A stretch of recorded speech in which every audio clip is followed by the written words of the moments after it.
Jonas Abdias. Fala, Jonatas Madureira. Quem é quem, né? Hoje é o dia da verdade. Né? Vamos começar falando da confusão, que é engraçado. Isso. Pessoal não sabe, vamos lá. Jonas, além de professor no Martin Bucer, e você ainda é editor da Vida Nova, né? Sim, sim. Ele também é professor no Mackenzie. E de vez em quando a gente se cruza por lá. Já teve programação que a gente fez junto. Eu fui abrir com uma devocional, ele era o palestrante. E até no Mackenzie nos confundem, né? Sim. E assim, sem brincadeira, cara. Eu estava aqui andando na Piauí e uma pessoa me parou, porque alguém me cumprimentou, falou: Oi, Jonatas. E eu cumprimentei e a pessoa me parou e falou: Você que é o Jonas? Ou Jonatas? Aí eu falei: Eu que sou o Jonatas. Ela, engraçado, eu jurava que você tinha mais barba. Aí eu falei: Não, eu demoro quase um ano para ter só isso aqui. Ela falou: Não, desculpa, eu pensei mesmo se tivesse mais barba, porque eu adorei o seu livro Inteligência Humilhada. Rapaz, eu quase dei um autógrafo, viu, em seu nome. Mas a gente tem que tirar proveito disso. Porque Claro. a gente tem o nome parecido. E lá os meus alunos me chamam de Jonatas quase o tempo todo. Com você, a gente tem a confusão dos nomes. Com o Mauro Meister, eu tenho a confusão da aparência. De alguma forma, vira e mexe alguém, ô Meister. Tem que tirar. Eu falo, não, aqui é o Madureira. O Meister, ele também tá na Barra Funda. Pode crer, né? Errei de barba, errei de barba de igreja. Mas eu não acho ruim essa confusão, não, viu? Eu só acharia ruim se fosse com pessoas que eu não amasse e que eu não respeitasse. Aí sim. Aí a recíproca é verdadeira. Mas eu prefiro ser confundido com você do que reconhecido, viu?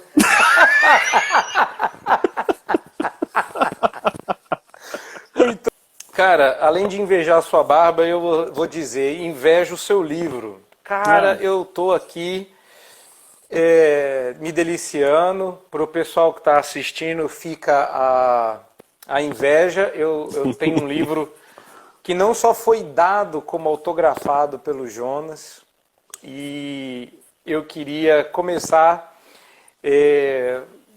perguntando para você se você não pode explicar para a gente um pouco sobre esse troço de cosmovisão, porque o assunto nosso é cosmovisão e aconselhamento cristão. E pode ser que algumas pessoas, nas duas tentativas de live anteriores, das 6 às 6h30, teve gente que perguntou: eu queria aprender mais sobre cosmovisão, eu não entendo esse negócio direito.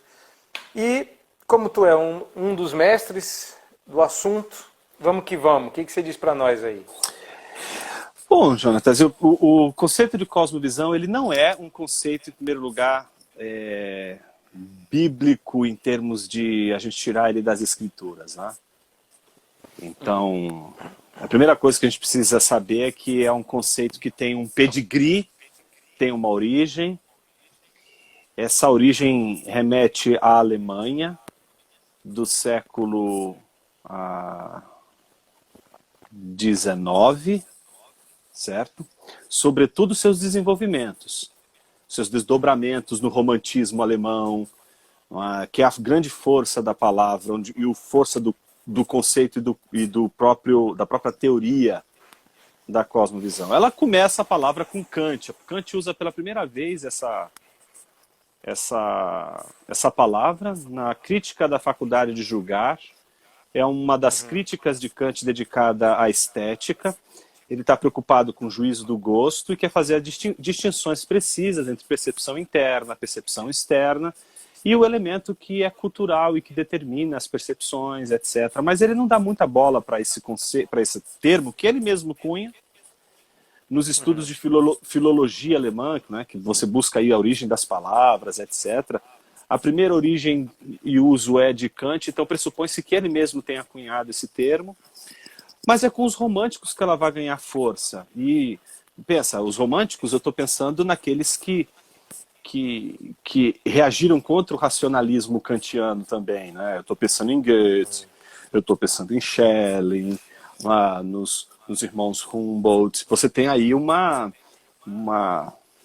leque de pensadores românticos, desse romantismo alemão, que vai influenciar a gente como Nietzsche. Nietzsche também vai usar o conceito de cosmovisão, mas para você ter ideia da elasticidade do conceito, um Nietzsche usa e um Kierkegaard, por exemplo, vai conhecer essa palavra em alemão e vai, inclusive, oferecer um correspondente no dinamarquês. Vai também trabalhar no contexto dinamarquês o conceito de cosmovisão. Então, um cristão e um niilista, né, digamos assim, os dois, ambos, né, lidando com o conceito de cosmovisão. Para a gente, o conceito de cosmovisão, ele está exatamente ligado a esse momento da história. Por quê? Na virada do século XIX para o XX, né, precisamente em 1911, você tem a primeira teoria da cosmovisão, propriamente elaborada, construída, que é pelo filósofo Wilhelm Dilthey, que estudava os românticos, que conhecia a poesia romântica, conhecia Goethe, mas conhecia também Schleiermacher dentro da história da filosofia, da própria teologia e etc. E ele vai dar contornos mais filosóficos para a questão, vai, inclusive, desenvolver a sua filosofia com base na cosmovisão, e isso vai influenciar as discussões com Heidegger, vai influenciar as discussões com Jaspers, com vários filósofos continentais. Mas a nossa ligação com o conceito de cosmovisão não vem dessa chave. Né? Então, estou dando um spoiler aí para os que estão me acompanhando no curso de Cosmovisão e Psicologia. Boa parte do que a gente vai tratar na última lição remete a essa situação. Então, você tem, do outro lado, James Orr, que é fundamental para quem estuda a cosmovisão no contexto cristão, porque o conceito de cosmovisão chegou para a gente por meio de James Orr. E não então, aproveita que você está mencionando isso, emenda nessa resposta. Você acha que o conceito de cosmovisão, quando ele chega no terreno cristão, ele é uma apropriação de uma oportunidade de um determinado momento de verdade na filosofia? Eu diria que ele é a apropriação ainda nada teórica do conceito de cosmovisão, não tinha uma teoria ainda, todo mundo estava falando de forma irrestrita, cada um dava um sentido para a cosmovisão. E James Orr achou o conceito muito interessante também, como todo mundo achou. Todo mundo achou esse conceito interessante no momento. E quem fez piscar o conceito de cosmovisão foram os românticos. James Orr traz para o contexto cristão, sobretudo da apologética, da teologia. E aí duas raízes vão surgir aí. Uma raiz mais holandesa, que se vincula a Kuyper, Doiver, Schaeffer, e outra que se vincula a Gordon Clark, que escreve muito sobre o cosmovisão. A gente já tem muita coisa aí que a Monergismo publicou em português do Gordon Clark, falando sobre visão de mundo, etc. E que influenciou Carl Henry fortemente. A gente sempre lembra de Carl Henry porque Carl Henry disseminou o conceito de cosmovisão no universo evangelical, enquanto Schaeffer, Doiver, de Kuyper, eles foram mais focados aí no contexto reformado de tradição holandesa.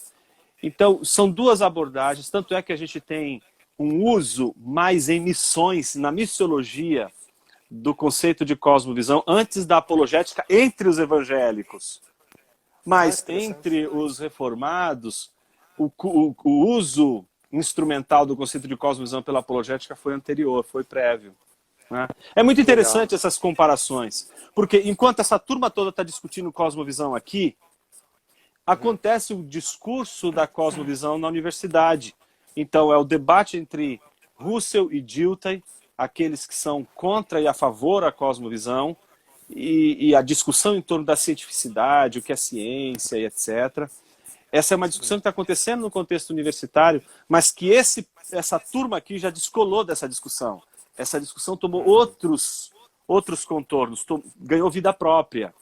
Daí, quando a gente fala de cosmovisão hoje, a gente precisa tomar muito cuidado quando a gente entra no contexto acadêmico, porque no contexto acadêmico a gente tem outra raiz de discussão que envolve pensadores como Heidegger, Scheler, Jaspers, Hans Jonas, própria Hannah Arendt. Todos eles vão usar o termo, vão usar a expressão e vão partir de uma lembrança do Dilthey. Legal. Nossa, muito bom. Fala. Isso é a historiografia do conceito. Basicamente, Sim. esse grupo que veiculou o conceito de cosmovisão dentro do universo evangelical e reformado, entendia a cosmovisão como todo aquele elemento que precede a qualquer pensamento. É aquilo que é anterior a qualquer pensamento. Então, por exemplo... Ele governa o pensamento? Governa o pensamento, mas ele também determina, condiciona, limita o pensamento. Você, quando entra numa casa de uma pessoa, a cosmovisão está ali presente, mesmo que as pessoas não estejam ali presentes. Por isso que se tem ciências chamadas arqueológicas. Porque você consegue, inclusive, entender como essas pessoas enxergavam o mundo só analisando a sua casa, como elas arrumavam a casa delas, o seu lugar de habitação. O estudo da cosmovisão para a gente é super importante, porque a gente sempre quer saber a primeira cosmovisão. Né? E a primeira cosmovisão é criacional, né? O mundo foi disponibilizado numa ordem que nele mesmo está a cosmovisão do Criador. Então, o ser humano, ele está inserido nessa cosmovisão, mas ele pode reagir contra ela? Pode. E é assim que ele faz. Só que ninguém, e como ninguém até hoje faz, ele não consegue reagir contra ela sem usar ela mesma. Então ele usa a própria visão de mundo que é forjada dele no Jardim do Éden para rejeitar o Éden. E assim é todo mundo. Não é? Qualquer pessoa que tem uma transição de uma visão de mundo para outra, antes dela enxergar a visão X, que é contrária dela, ela não enxerga essa visão X com a visão X. Ela enxerga a visão X com a visão que ela possui, que é a visão Y. Então, as conversões que acontecem entre cosmovisões, elas são fruto de um movimento não tanto racional, como a gente às vezes pressupõe, mas ele envolve outros fundamentos, e no caso dessa grande tradição aí cristã, que envolve evangélicos e reformados, esse grande fundamento é um fundamento religioso. É um comprometimento religioso.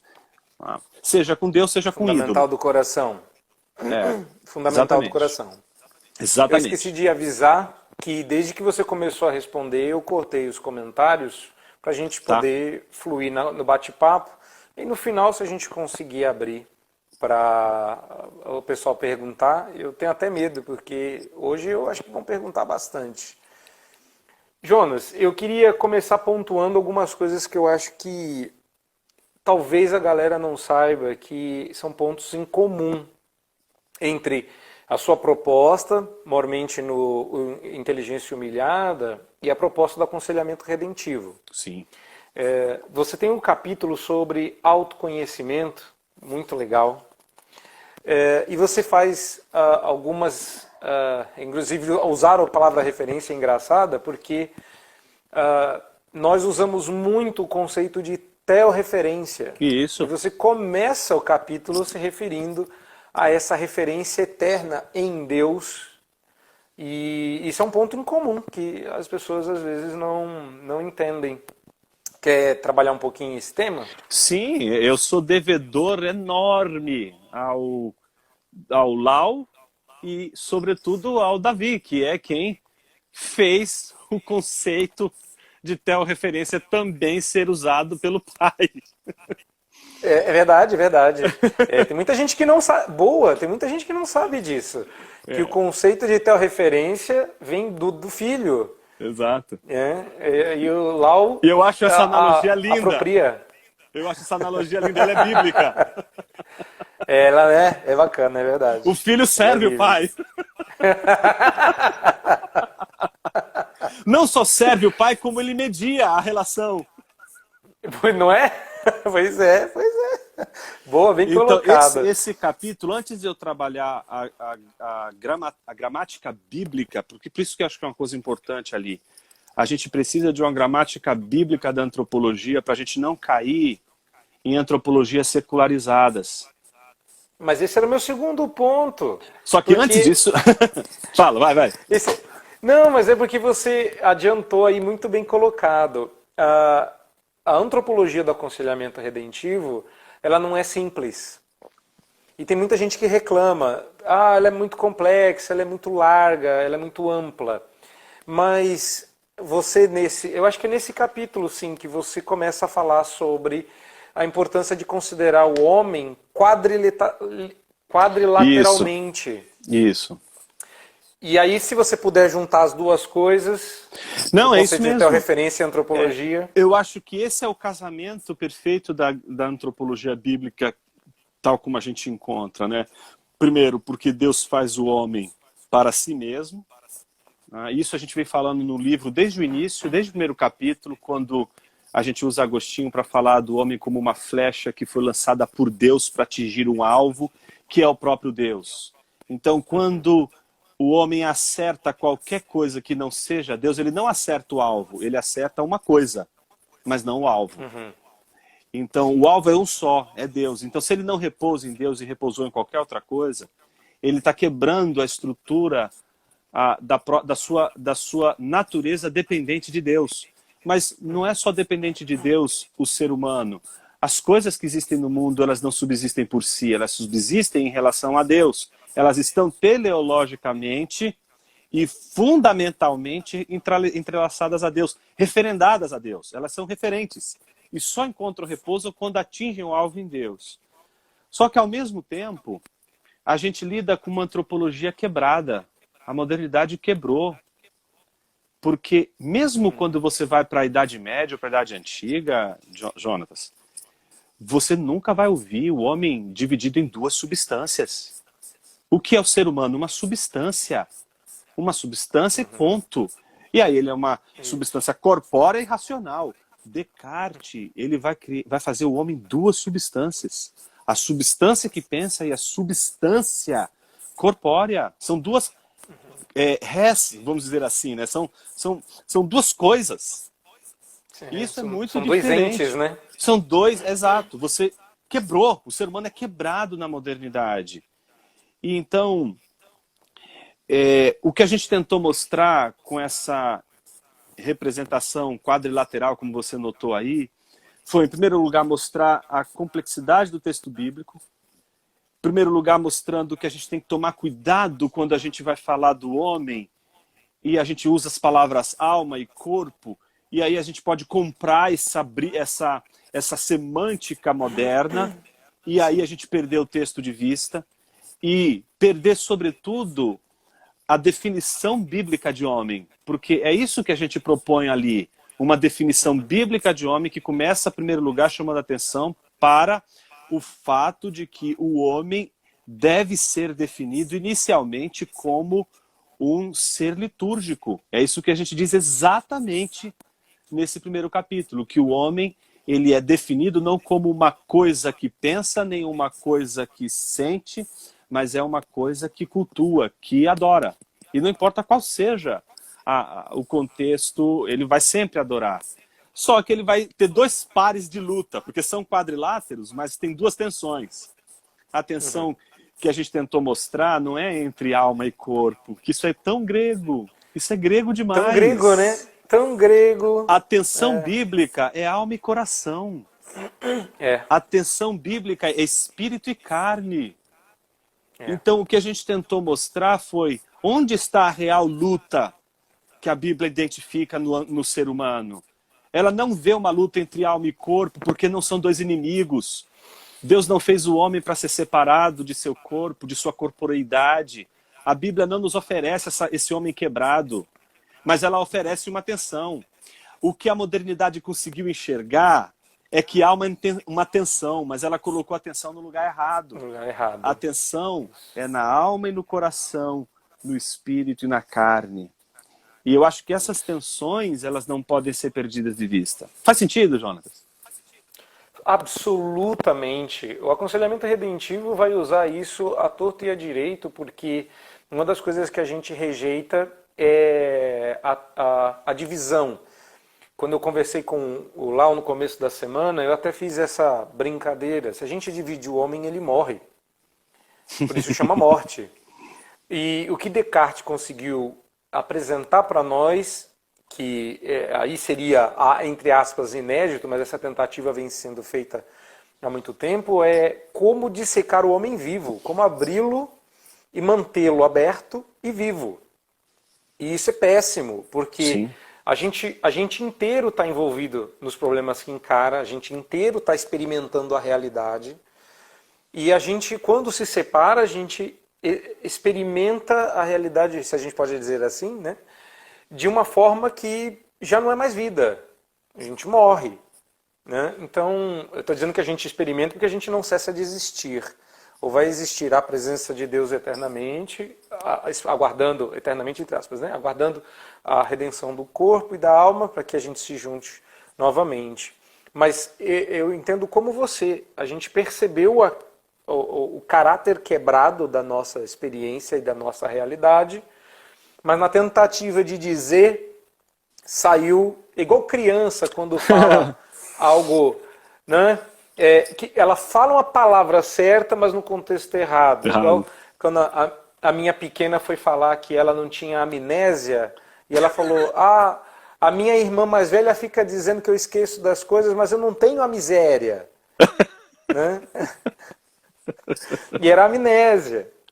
Então me parece que, sabe, quando a gente mira numa coisa e acerta em outra, Sim, por mais sim. bem acertado que seja, está no lugar errado, né? Exato. Mas você está Muito falando bom. aí, Jonatas, do tempo todo do aconselhamento redentivo e aproximações com inteligência humilhada. Eu não acho que essa aproximação ela é fortuita, ela é concreta, ela vem não só da admiração que a gente tem pelo trabalho do Lau e etc., né? Mas porque, de certa forma, há hoje, eu penso que uma dificuldade enorme de a gente lidar não propriamente com a abordagem do aconselhamento centrado nas escrituras, mas com uma certa visão de abordagem das escrituras do ser humano que parece ser bíblica porque usa só as escrituras, mas possui uma visão de mundo que não é inteiramente bíblica. Porque Empobrecida, eu diria.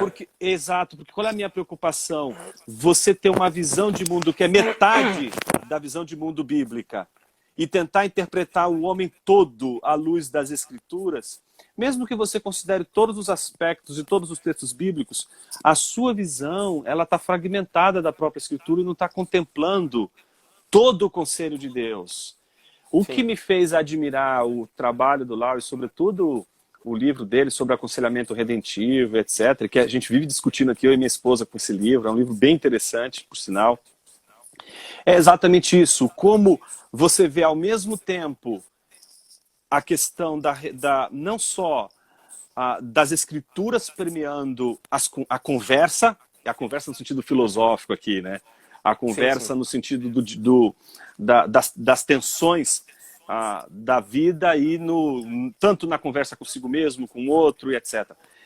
Essa mediação das escrituras, mas ao mesmo tempo uma coisa que eu vejo muito clara, que é sabedoria.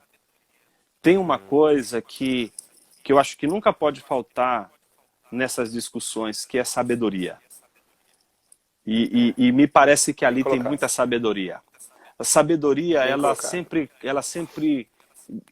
deve ganhar o nosso respeito, porque ela não está falando só de assuntos técnicos que qualquer pessoa inexperiente pode manipular, porque é como 2 mais 2 igual a 4. Depois que você aprende a explicar por que 2 mais 2 é igual a 4, fica muito fácil. E qualquer um pode aprender a explicar isso, seja uma criança que está aprendendo teoria dos conjuntos na escola, seja um adulto que é matemático, doutor em matemática, vai saber explicar. Isso não é tão...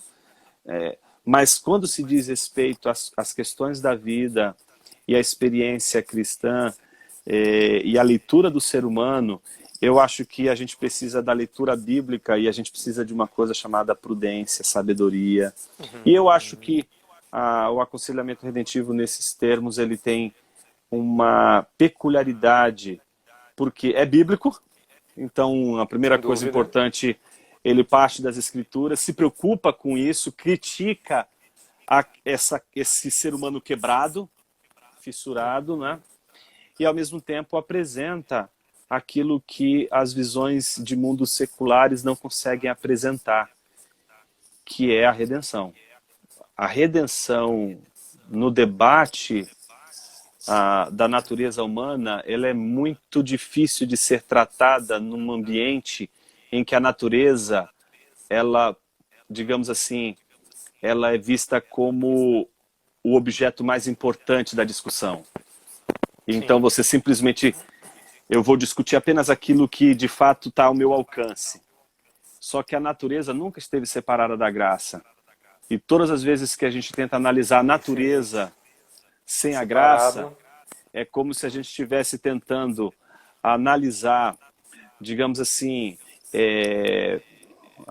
o que é o ser humano longe da sua relação com a sociedade, longe da sua relação com a família, longe da sua relação com todo o que ele é. Ele não é só corpo, no sentido de ser esse elemento material, né? Sim, excelente. E também não é só alma, né? Vamos combinar que Sim, uma das coisas que o Lau vive repetindo para mim, para que eu não esqueça, que os comportamentos da alma finalizam no corpo. Então existe uma dinâmica que a gente não pode perder de vista, porque o que acontece no corpo influencia a alma e vice-versa, o que acontece na alma influencia o corpo. E esse é um conjunto tão complexo de fatores e de relações que qualquer simplificação descuidada faz com que a gente dê só metade da pílula. E na cabeça de muita gente, quando você corta um comprimido ao meio, você está tomando metade da dose. E não é assim. Não, você acabou com a dose completamente. Você não diminui pela metade, quebrando o comprimido ao meio. Não é? Porque não é assim que eles fazem um comprimido, não é exato. Então toda essa fluidez, uma das coisas que me chamava muita atenção no aconselhamento redentivo era essa fluidez. Tanto o Davi quanto o Lau se referem ao aconselhamento como uma dança. Como cada conselheiro se apropria da sua forma, e eu já fui capoeirista, para mim o aconselhamento é uma dança de capoeira. Uma pernada errada, você fica sem nariz. Né? Porque não é uma brincadeira, é uma dança, mas não é uma brincadeira. Pode ser divertido, mas um erro sutil causa um dano razoavelmente grave. Mas é muito legal você colocar isso. Falando sobre aconselhamento, vamos expandir isso um pouco mais, tá. falando sobre aconselhamento e cosmovisão. Eu achei muito legal a descoberta de que Freud usou a palavra, ele não admitia que o seu sistema fosse uma cosmovisão. Depois os seus, como o Lau gosta de falar, os seus descendentes dissidentes acabaram assumindo que qualquer tentativa de produzir um sistema que explique o que é o homem, o que está errado e como conserta o homem, acabará ou se apropriando de uma cosmovisão ou criando uma. Mas, agora puxando a sardinha para o meu lado, mas que é algo que o irmão domina bem, acabou-se por crer que a teoria freudiana produziu uma cosmovisão, não é isso? Não tenho dúvida. Eu acho que essa é, inclusive, a conclusão que Renato Mezan chega na a última obra que ele publicou, quando ele faz uma historiografia da psicanálise, tratando ali das principais correntes, não só Freud, mas Melanie Klein, o próprio Lacan, que é pouco citado nessa discussão que a gente travou lá, mas tem um papel importante, o Jung. Então, você tem aí várias discussões, e ele tenta mostrar exatamente que é difícil você fugir da acusação de cosmovisão, muito embora ele tente mostrar que naquele contexto ele tinha razões para dizer ou defender o que ele defendia. O que não vai justificar o fato de que toda a disciplina hermenêutica, isso é o Dilthey que vai mostrar, por isso que é tão importante estudar o Dilthey, ela é, digamos assim, uma visão de mundo. Se ela parte para a interpretação, se a proposta dela já não é mais explicar, como faz, por exemplo, as ciências da natureza, e para isso ela precisa reduzir, porque você só pode explicar aquilo que você pode explicar, aquilo que você não pode explicar, você pode interpretar, você pode apresentar uma visão, que é uma parte, mas não representa todo o significado. Então, quando você lida com a psicanálise em especial, você lida exatamente com esse fenômeno. O fenômeno da, digamos, da interpretação. Aliás, a primeira obra de 1900 é a interpretação dos sonhos. É uma obra de interpretação. Então, inegavelmente, a psicanálise é uma visão de mundo. E, a meu ver, mesmo os psicanalistas hoje, me refiro especialmente não àqueles que são teóricos, os acadêmicos, porque me parece que os acadêmicos podem ter até um pouco de consciência disso. E se não têm e escondem, falta-lhes aí mais do que, eu diria assim, a consciência. Falta aí uma outra coisa que infelizmente... Falta mais do que rigor acadêmico. Falta né? honestidade nesse sentido. Então, o que a gente vê? Que ela é quase que uma... Por isso que ela tem uma força tão religiosa, assim. É como, por exemplo, o materialismo filosófico. Você está entendendo? Ele não é só... Você não pode dizer que é apenas uma teoria científica. É uma visão de mundo. Isso é uma visão de mundo. No mínimo é aquilo que o Plantinga diz, uma quase religião. Mas o que nunca pode dizer é que não é religioso. Porque você tem ali os elementos fundamentais. Agora, se você me pergunta por que Freud não quer identificar a psicanálise como uma cosmovisão, eu tenho uma resposta muito simples para isso. Porque se a psicanálise é uma cosmovisão, ela também é um elemento repressor, como qualquer outra religião. E é isso que ela não quer. Ela não quer cair na crítica daquilo que ela mesma critica. Então, nesse ponto, eu acho que essa é a estratégia, esse é o jogo das ciências. Então, daí a gente precisa tomar muito cuidado. E eu sempre tento mostrar que o mais importante é a gente, quando lida com um pensador, uma ciência ou coisa do tipo, a primeira coisa que tem que fazer é estudar. E perceber que os nós e as pontas soltas estão nas próprias teorias. Às vezes a gente não precisa partir com argumentos do tipo, eu sou cristão e não aceito simplesmente por isso. Às vezes a gente vai encontrar a inconsistência nos próprios argumentos. Mas como é que a gente vai encontrar a inconsistência nos próprios argumentos sem estudar? A gente não precisa de ir muito longe. Qualquer estudante rigoroso de psicanálise vai conhecer a crítica do Paul Ricoeur à psicanálise. É uma crítica que vai mostrar as fragilidades da psicanálise. Mas você pode ter um crítico muito mais ofensivo e mais, eu diria assim, ácido da psicanálise, que é o Michel Onfray.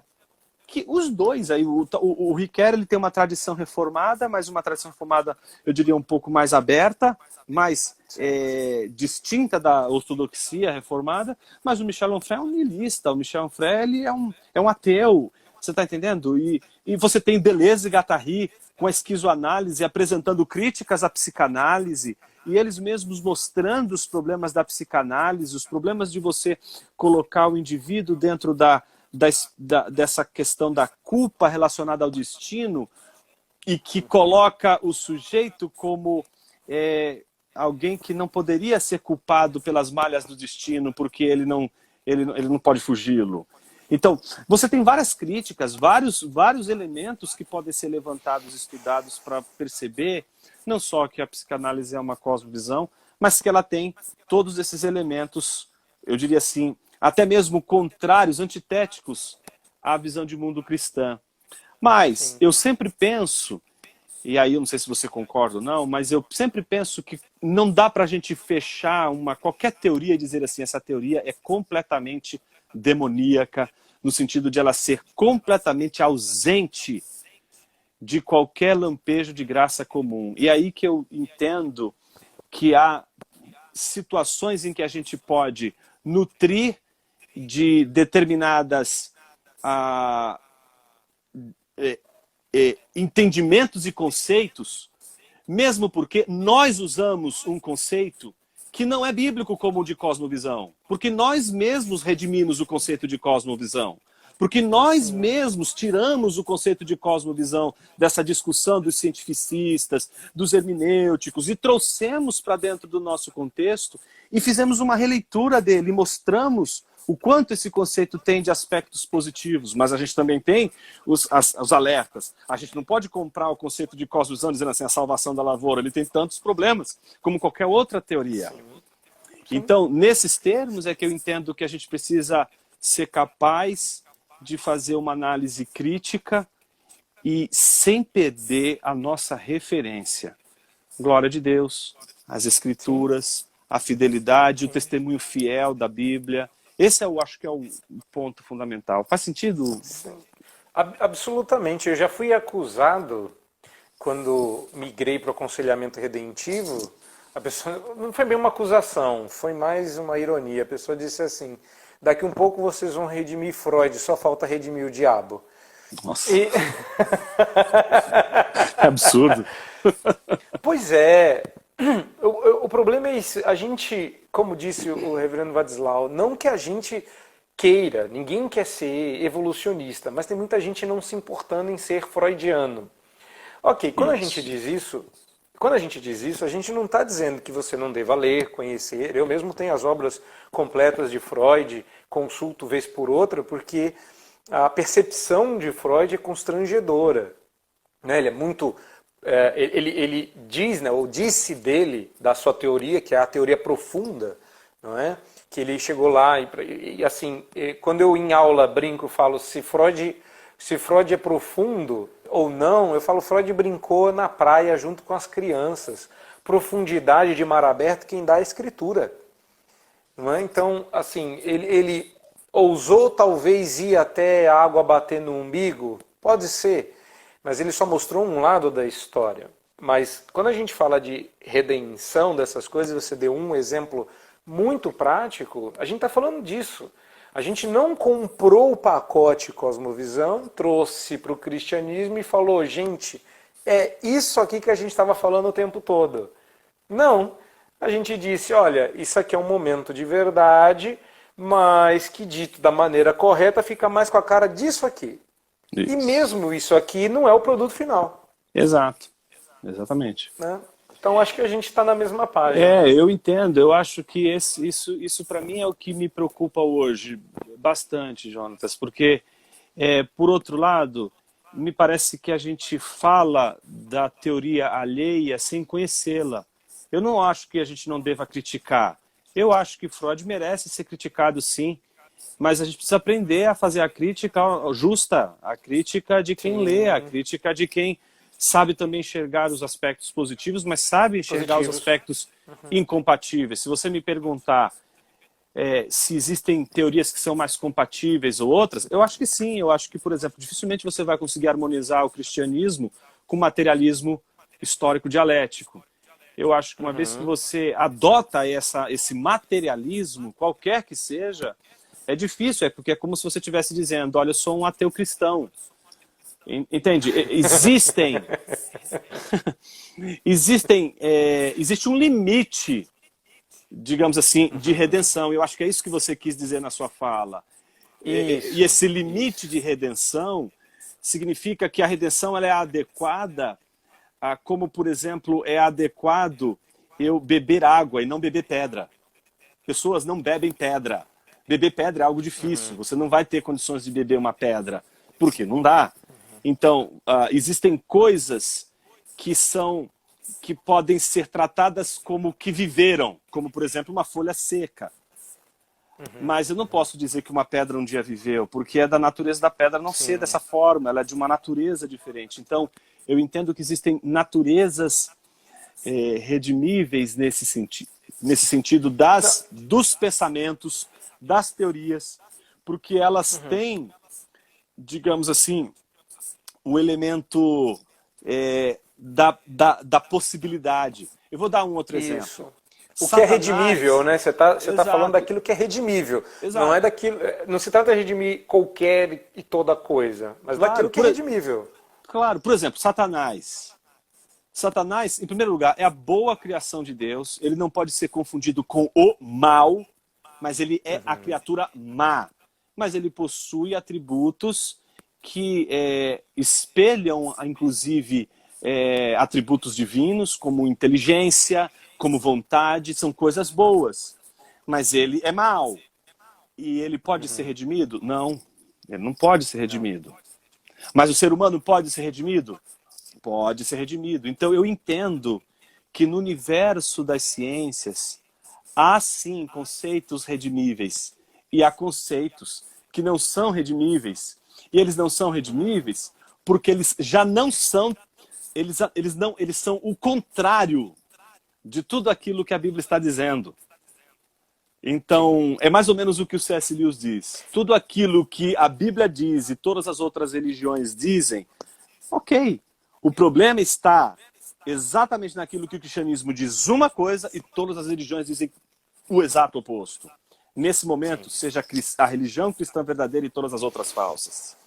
E esse é o posicionamento mais difícil de a gente lidar. Porque a gente queria uma coisa mais preto no branco, mais simples, que não exigisse a gente de pensar. E aí é que mora a minha dificuldade. Pessoas que não querem pensar, mas querem aconselhar. Aí não dá, né?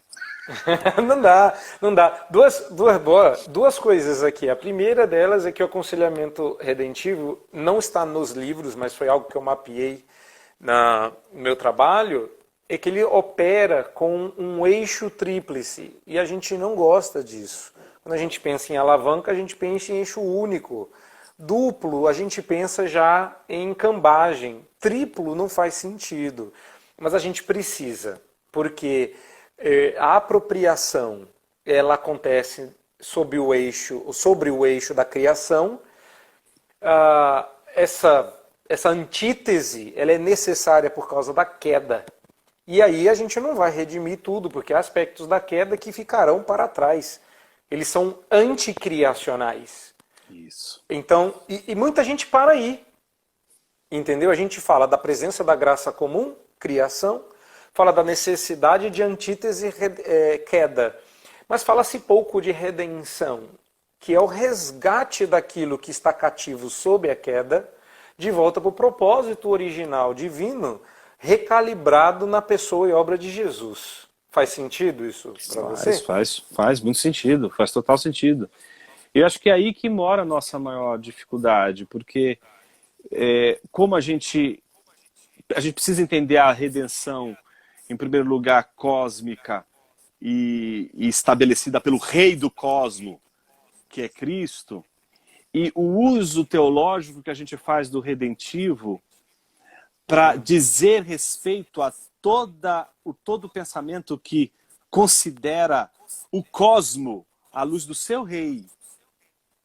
Então, é um pensamento de submissão, é pensamento de súdito, é pensamento de quem tem uma mensagem a ser proclamada. Então, ele é um pensamento aráutico, ele é um pensamento homilético nesses termos, ele é da ordem... Querigmático. Isso, essa é a palavra. Era essa palavra que eu estava procurando. Querigmático. Ele é da ordem do entendimento de um recado de Deus para o homem. E por isso o conselheiro, ele nunca vai inventar nada, ele vai simplesmente reproduzir o que a Bíblia está dizendo à luz do amplo contexto que a palavra de Deus pode alcançar, atingir. Eu acho que o melhor conselheiro é aquele que é capaz de tirar o foco todo de si mesmo. O conselheiro mais apaixonado pelas escrituras é o que mais vai fazer bem para o aconselhado. Porque ele vai fazer o aconselhado enxergar aquilo que realmente importa. Amém.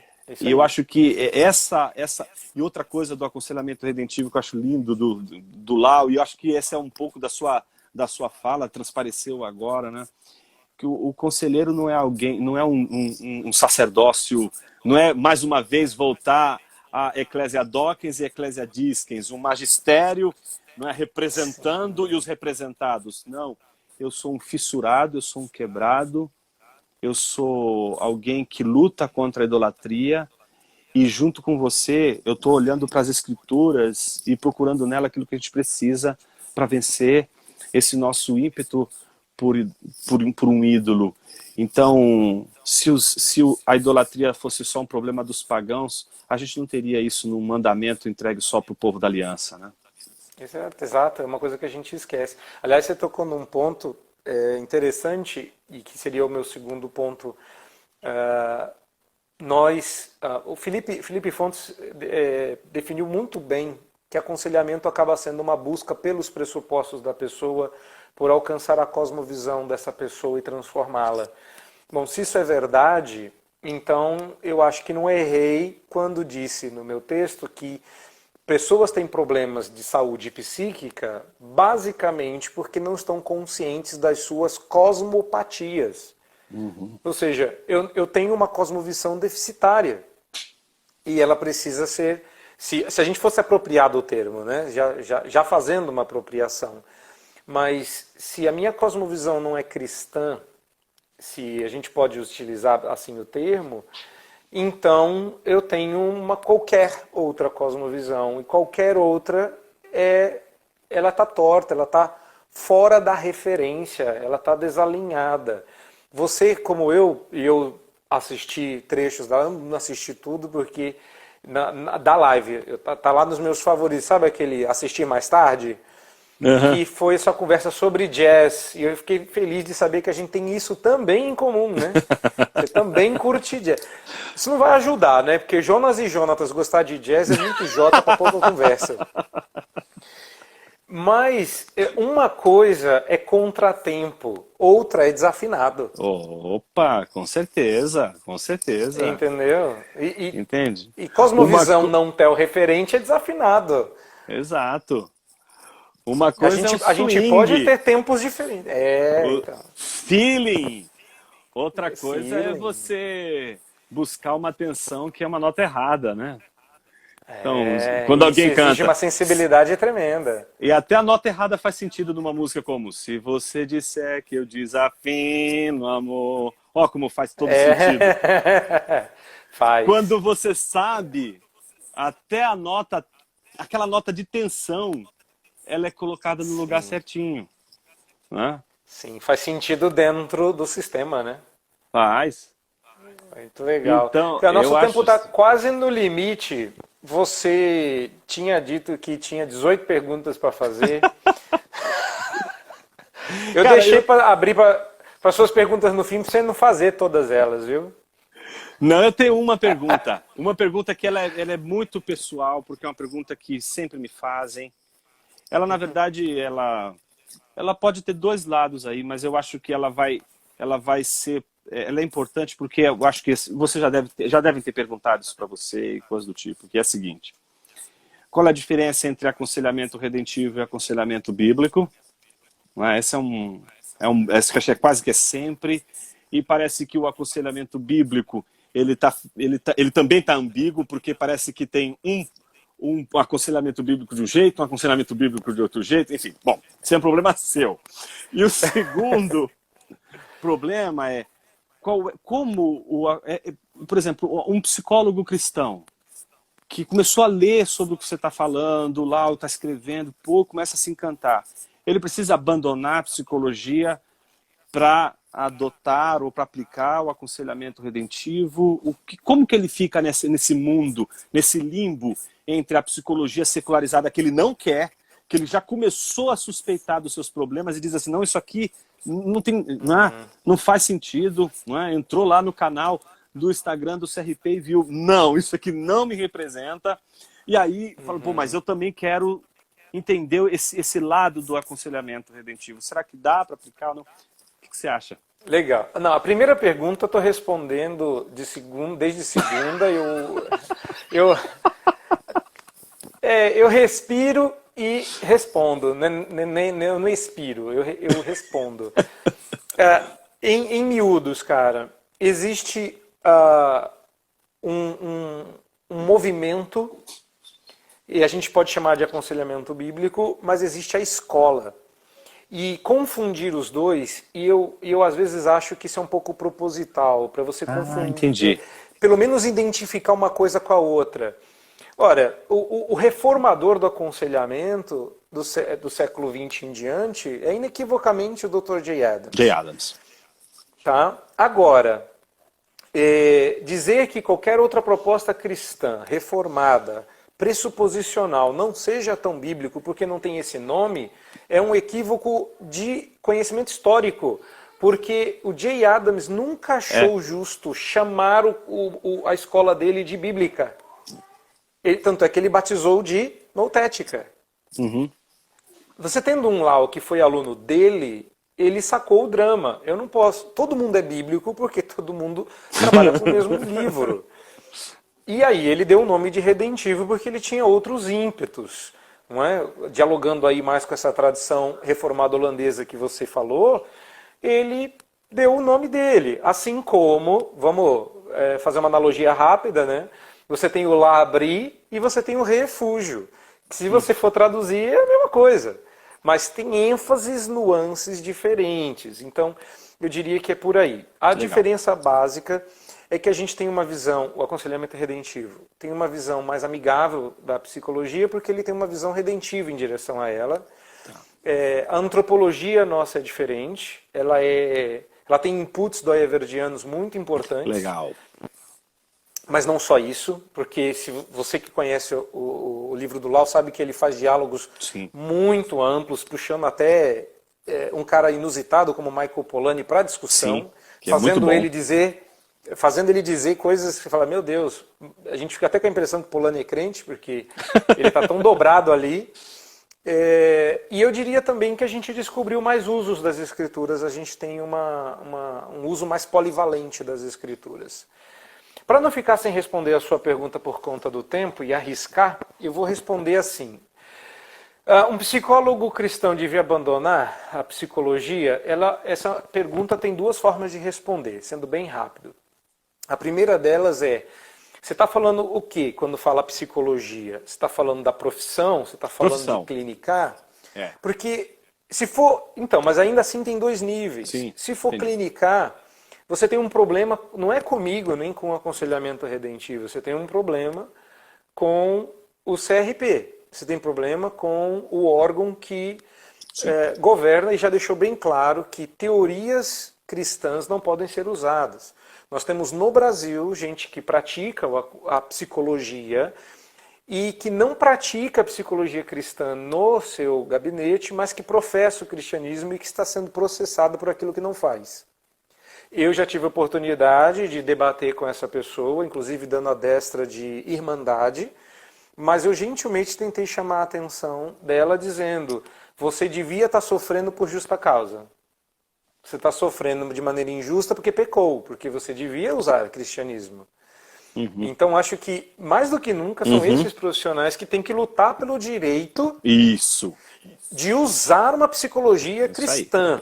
Eles têm um corpo de psicólogos cristãos que são tudo menos adeptos de uma teoria cristã de psicologia.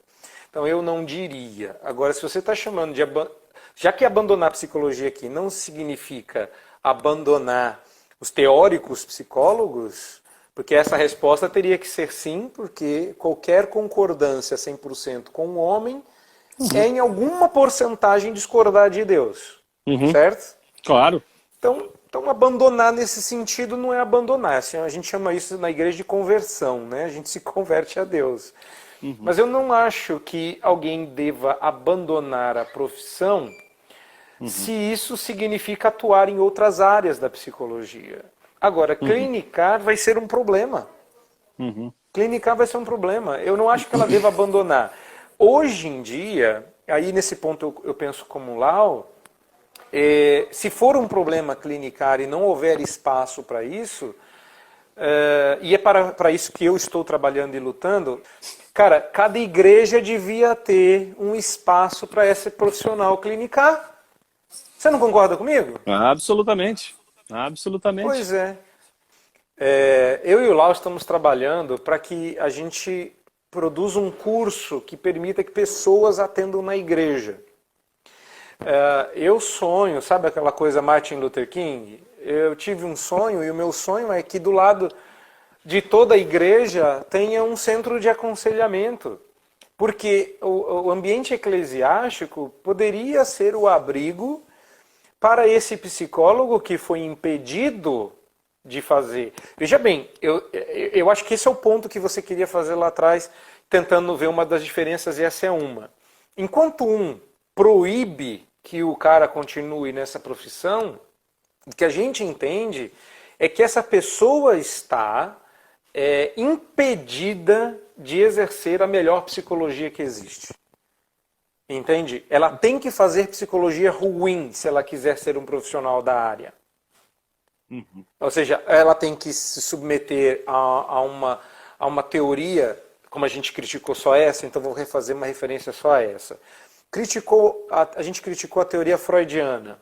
Mas fazer a teoria freudiana o teto é colocar esse teto muito baixo. Entende? Eu não ignoro a presença da psicanálise, mas eu não a considero a última bolacha do pacote.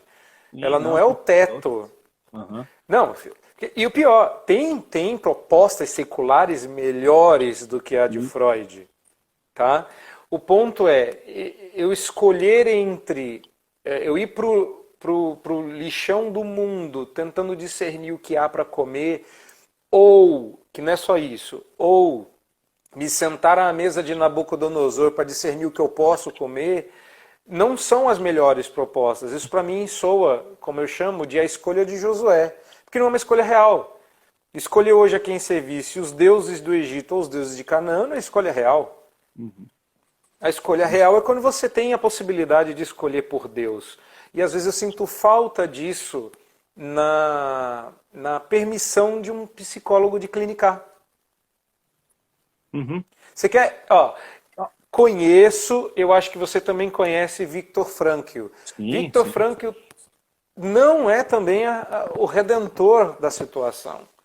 Embora tenha bastante inputs interessantes, ele não me parece ser das escolas também a... Bom, e se eu disser que ela não é ideal, eu já escolhi ideal, né? Eu sou conselheiro redentivo, então acho que já está claro qual é a minha a escolha, né? Mais alguma coisa você queira dizer aí, meu caro? Que foi bom demais bater papo contigo. Bem interessante o ponto que você colocou. Eu acho que eu estou nessa mesma chave aí. A igreja precisa dar suporte para esses que estudaram psicologia, que são cristãos e que querem glorificar Deus com o estudo do psiquismo humano e à luz das escrituras, etc. Agora, eu tenho um exemplo que eu acho que vale para os psicólogos cristãos, que é o da minha casa, né? O caso da filosofia. Na década de 70, 60, você não podia falar em Deus na universidade, principalmente nas faculdades de filosofia. As faculdades de filosofia tinham muita dificuldade de aceitar qualquer discurso sobre Deus, etc. Para você ver, isso estou falando isso primeiro no contexto de Oxford e o contexto norte-americano. Depois da fundação da Sociedade de Filósofos Cristãos, por exemplo, você tem Alvin Plantinga, Walter Storff, vários outros filósofos que vão trabalhar e produzir produtos parrudos dentro da academia, e eles vão ganhar respeitabilidade, e os caras são obrigados a ouvi-los. Então, o que eu sinto hoje? Eu sinto hoje que enquanto... Eu estou me dirigindo especialmente aos jovens, mas isso serve para jovem como serve para quem já está na jornada aí há faz anos. Mas o que mais falta hoje é gente com capacidade de ser ouvido no universo acadêmico. Sem comprometer o testemunho fiel das escrituras, sem comprometer o testemunho fiel. O que a gente tem? Pessoas que às vezes... Elas têm um testemunho fiel, mas elas têm um discurso e um estudo comprometido, elas fazem as coisas de qualquer jeito. Jonatas, eu estou cansado. Aqui até um desabafo, cansado, porque a gente estuda tudo. Estou cansado de ver gente defender o aconselhamento bíblico, e quando vai falar de psicologia, as primeiras palavras, e o que vai falar de psicologia, é um show de horrores. Os caras não entendem do que estão falando. E começam a criticar como se fosse assim, o Satanás diante dele, sem saber absolutamente nada sobre o assunto. E aí, nem desse assunto, nem de Satanás, né? Exato. Às vezes eu converso um pouquinho só, falta inclusive conhecimento bíblico. São pessoas, às vezes, com a interpretação bíblica confusa, porque elas não sabem o que é compromisso confessional com uma igreja, não sabem o que é compromisso confessional com a doutrina, com as escrituras, não percebem que escolher uma igreja é escolher uma confissão de fé, e você precisa estar e prestar contas para essa confissão de fé, para essa igreja. E então eu me preocupo sempre com esse outro lado, o lado rasteiro, o lado que só vê os problemas e diz assim, então vamos jogar a psicologia na lata do lixo, e a gente com um monte de jovens cristãos que poderiam ser encorajados, como você acabou de falar agora, vai para a universidade, mas vai para a luta. Não vai para a É isso universidade aí. para É assimilar, isso aí. vai para a universidade para colocar Isso. pulga atrás da orelha de quem estuda Freud e acha que Freud é a salvação da lavoura, vai colocar pulga atrás da orelha de quem estuda esquizoanálise, vai colocar pulga atrás da orelha Isso. de quem está estudando Melanie Klein, quem está estudando Winnicott, por exemplo, vai colocar pulga, vai colocar um elefante atrás da cabeça, da orelha dessas Universidade é campo de batalha, não é Isso. campo de catequese. Você vai E ser eu tô... catequizado na igreja. Exato. E eu estou entendendo que os jovens eles chegam já assim, podem me conquistar. Eu sou a terra prometida de vocês. Entrem e coloquem aqui a bandeira que vocês quiserem. Tá certo? Exato. Chega disso. Só que para isso a gente precisa treinar bem essa moçada, para que essa moçada possa romper esse muro terrível que pode existir de falta de recepção de uma visão de mundo diferente. Um cristão tem que defender a pluralidade nessa hora. É nessa hora que ele tem que saber ter bons argumentos. Dúvida. Se a universidade é plural, por que eu não posso oferecer uma teoria que possa interpretar e possa oferecer com exatamente pressupostos religiosos? Agora emenda aí. É pesado, mas emenda aí, porque a gente não vai dar para responder todas as perguntas, lamentavelmente. Depois, com o tempo, quem sabe outra lives ou de outra forma, a gente vai subindo respostas ou por escrito ou por stories. Mas uma dessas respostas que toca os dois campos, meu e seu, precisa ser respondida, mas eu queria te ouvir. A gente tentou, há um tempo atrás, não emplacou, mas você sabia que o Mackenzie quase teve pós-graduação em aconselhamento redentivo? Não acredito, rapaz. Tem que ter. Quase. Quase. E aí o pessoal fica assim, mas a gente fica meio com o pé atrás. Olha, falando, eu sou professor porque tenho. Você tipo, sem full, né? Eu sou a metade, que como capelão acabo dando aula. Mas, cara, alguém que está metido na academia, conhece bem a academia, não que eu não conheça, mas você está 100% lá dentro, respira esse ar muito bem. Como é que você vê? O aconselhamento redentivo funcionaria numa pesquisa acadêmica? Sim, eu acho que sim. E eu acho que tem que ser unido ao combate pelo espaço. Porque não tem como você oferecer uma coisa assim que é diferente da consciência moderna, como ela está hoje, sem gerar atrito, sem gerar conflito. Mas se a gente se aplicar bem, se a gente tiver a capacidade de argumentar e de persuadir, a gente abre o campo, a gente se torna um instrumento para abertura de novas possibilidades. Eu entendo, Jonatas, que a universidade ela é um lugar importante de conscientização, não só de divulgação do pensamento e da ciência, do saber, mas ela também é um lugar de batalha espiritual. Eu vou usar esse termo aqui, eu estava sendo reticente, mas eu vou usar com gosto. Sabe por quê? Porque a gente deixou de lado essa batalha e trocou pela batalha política. E está todo mundo brigando por um lugar ao sol. É uma luta por poder, é uma luta por política. E a gente deixou de perceber que a gente está num contexto de batalha pela mente das pessoas. É uma batalha espiritual. Porque não existe visão de mundo, não existe discurso, qualquer que seja dentro da universidade, que não seja persuasivo. Então, se eu não persuadir os meus alunos de que a visão de mundo bíblica, cristã, ela tem o seu lugar e ela é relevante e ela é verdadeira, se eu não puder persuadi-los, por que eu penso o que eu penso? E a tolerância está exatamente em você usar os mecanismos da persuasão. E se a pessoa não concordou com você ou não aceitou, ok. É como qualquer outra ideia que a pessoa pode não aceitar. Nesse momento, a pluralidade devia governar e dizer a existência dos dois é possível.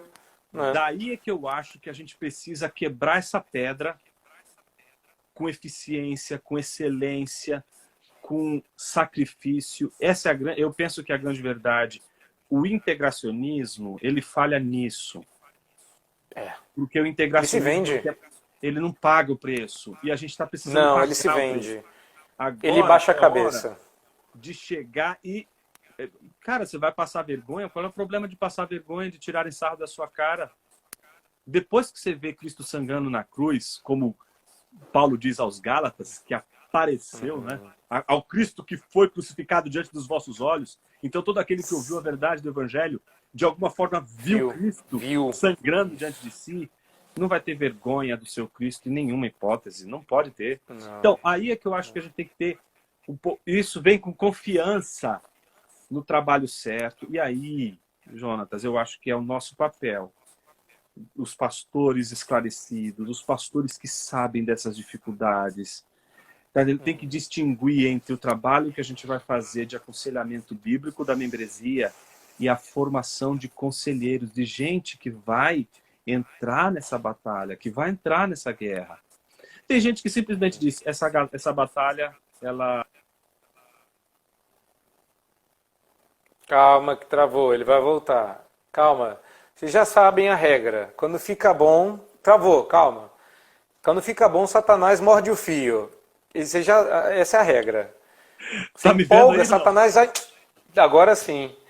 A regra, Jonas, é o seguinte. Quando a coisa fica boa demais, Satanás morde o fio. Aí trava. Relaxa, que é assim mesmo. Mas era isso que eu estava dizendo. Era mais um encorajamento para quem está envolvido com psicologia a não se entregar facilmente, a batalhar por isso, como você colocou. Eu acho que você deu uma palavra muito sábia. Eu acho que é muito fácil a gente se acomodar ao ambiente para a gente não perder reputação. Eu, desde a graduação, eu escutei um professor dizendo para mim, você não vai conseguir. E no mestrado ele disse a mesma coisa, você não vai conseguir. Quando eu casei, tive mais 3 filhos, envolvido com a igreja e tudo, ele disse, você não vai conseguir fazer seu doutorado. Até hoje, eu defendo banca de doutorado com ele me convida para participar das bancas de doutorado com ele. E ele ainda disse que você não vai conseguir? Um dia achou que eu não ia, né? Porque não acredita que é possível um cristão atuar na esfera pública. Sim. Então, eu acho que a gente precisa ter o testemunho fiel das Escrituras agora. Sim. Mas com capacidade, com inteligência, com excelência. Então, eu acho que eu estou nessa sua página aí, eu entendo que esse é o caminho que a gente tem que seguir. Legal, legal. Gente, eu vou ter que encerrar por aqui. A boa notícia fica que o nosso curso vai tentar atender essas várias camadas. Eu entendo que talvez a pessoa que nos ouça pense que essa briga não é dela, mas não se enganem, essa não é, outra será. Desse lado da glória, se você não está em guerra, ou você já caiu morto, ou você está do lado do inimigo. Porque essa batalha foi a minha, essa batalha tem sido a sua. Pode não ser a de todos, mas em algum lugar, em algum momento, esses que nos ouvem, todos eles, estão numa batalha. Pela verdade da fé, pelo senhorio de Cristo em todas as áreas do saber. A gente fala de psicologia porque ela está se tornando a ciência rainha do nosso século.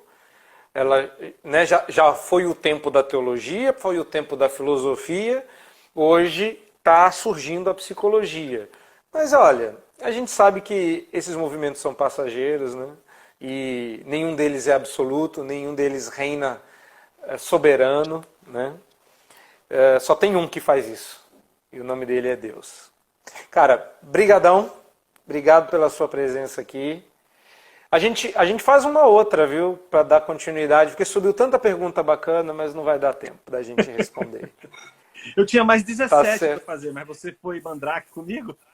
Ah, mas é pra ficar com gosto de quero mais. Miserável. Como se eu não soubesse, hein? Eu escapei das piores, fala sério, né? Muito bom. Tá certo, meu irmão. Prazerzão, viu, meu amigo? O prazer foi meu cara. Aí, essa conversa, eu acho que é muito produtiva. Que Deus abençoe seu trabalho e o coragem para que você continue desenvolvendo até essa questão teórica, né, do que você falou, da pós-graduação em aconselhamento redentivo. Eu acho que tem um campo muito grande aí para ajudar, e eu acho que vai ser uma bênção se isso progredir e for para frente. Conte sempre comigo. Amém. Que bom. Tá bom? Galera, Jonas, orem por isso. Jonas Abdias. Falou, Jonatas Madureira. Até a próxima, meu irmão. Fica com Deus. Forte abraço. Até.